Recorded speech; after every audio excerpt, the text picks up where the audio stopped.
So hello and welcome everyone to this tutorial session. In this video, we will understand the key differences between string, list and tuple data types. So till now, we have understood about various data types in Python. Now before we start discussing about the remaining data types, let's understand the key differences between string, list and tuple. Now string, list and tuple all are sequential data types in Python that allows to store data in sequential and efficient manner. Now, if I talk about sequence data type, now we can consider sequence data type just like a container. So, string, list, and tuple can be considered as different type of containers in Python. So, for example, string in Python can hold data of only string or character data type. Additionally, strings are immutable in nature, which means once a string has been defined, we cannot modify its value. Similarly, list on the other hand can hold data of any data type and it can also hold objects. Plus, lists in Python are mutable, which means we can modify the elements of the list even after they are declared. Now, if I talk about tuples are quite similar to list. There is only one difference between tuple and list, which is the immutability property. So, tuples in Python are immutable, which means we cannot modify the value of the elements once it has been defined. Now, these all data types may appear to be completely distinct, but they all share several fundamental concepts. Let's discuss these concepts first. So string, list and tuple all stores elements or data in a specific order and maintain a sequence, and we can assess the element of all these data types using indexing and slicing. Moreover, we can also perform iteration on string, list and even tuple. Now other than this, we can also utilize some arithmetic operators.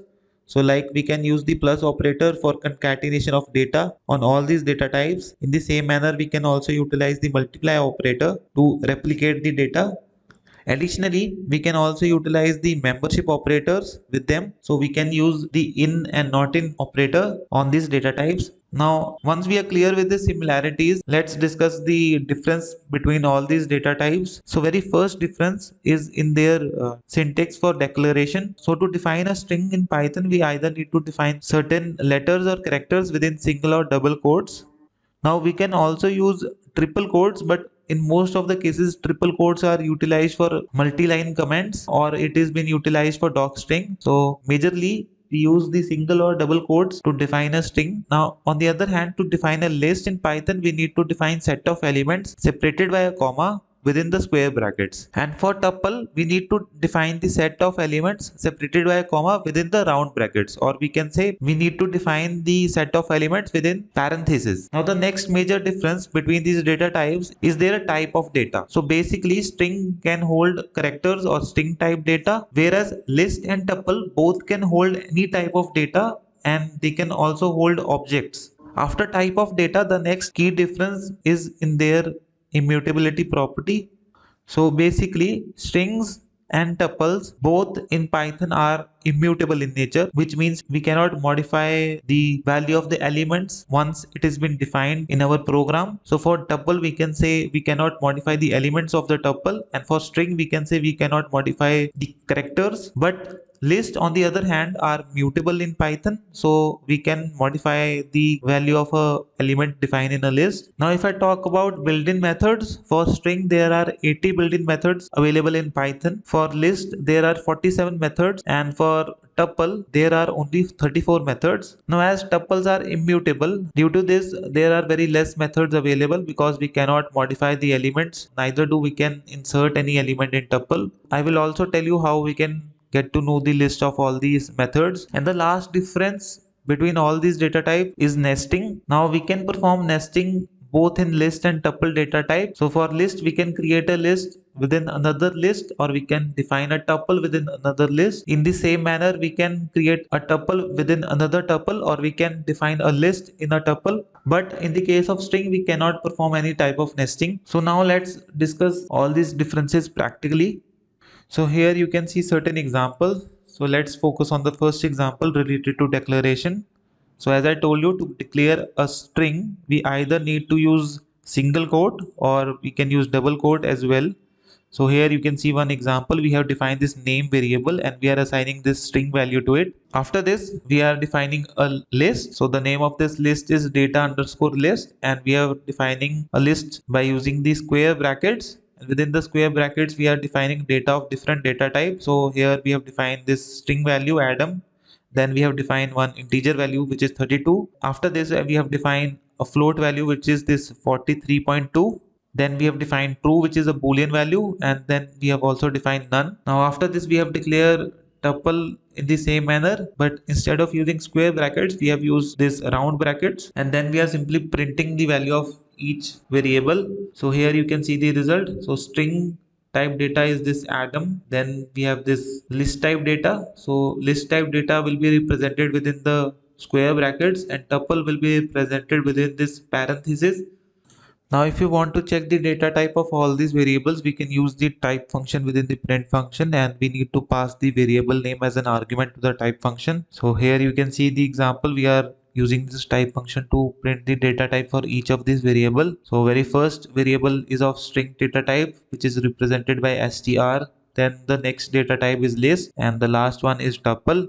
Now let's discuss the next difference, which is mutable property. So as I told you, strings and tuples both in Python are immutable. So if we try to modify any character or element, the Python interpreter will return an error. So here you can see the example related to string. So here we are using the same name variable and we are trying to modify the value given at index 2. So if I go back, the name variable consists this string Adam, and we are trying to modify the character given at index 2. So at index 2 we have a, and we want to reassign this value to w. But when we execute this cell, here you can see the Python interpreter has returned this error. The main reason behind this error is the property only, that we cannot modify the string value once it has been defined. Now same is the case with the tuple. So here you can see I'm using the same data underscore tuple variable, and I'm trying to modify the value of the element given at index 2. So at index 2 in the tuple we have this 43.2, and instead of 43.2 I want 76.6. So if I try to execute this cell, this time also Python interpreter will return an error because tuples are also immutable in Python. We can only modify the elements of a list. So here you can see one example related to list. Here we are modifying the list element given at index number 2. So if we look back in the list at index 2, we have this 43.2, and we want to modify this value from 43.2 to 76.6. So if I execute this cell, here you can see the output, the updated list. So here in the updated list, you can see at index 2, now we have 76.6. Now let's move to our next code block. So next, let's discuss about the built-in methods. So as I told you, for string, there are 80 built-in methods available in Python.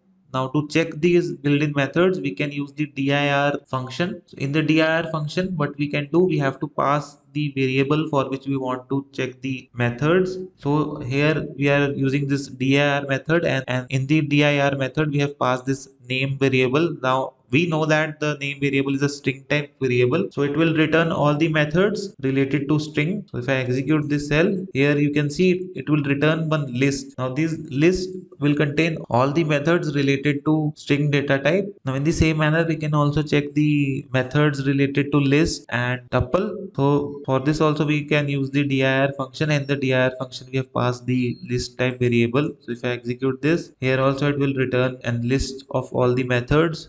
So we have discussed all these methods in our previous tutorial session. Now next let's discuss about nesting. So as I told you, string data type in Python does not support nesting. We can only implement nesting using a list and a tuple. So here you can see one example related to list. Here we have defined this list type variable. The name of this variable is nested underscore list, and we have defined this list. Now in this list you can observe that at index 2 we have another list. Now if I try to execute this cell, here you can see we got our result. So in this way we can also define tuple.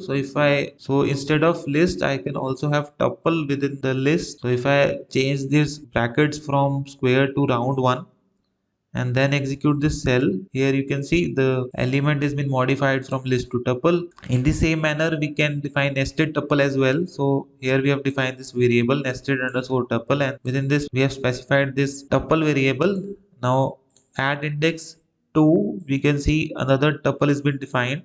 And if we execute this cell, here you can see this execution was successful and we got our tuple.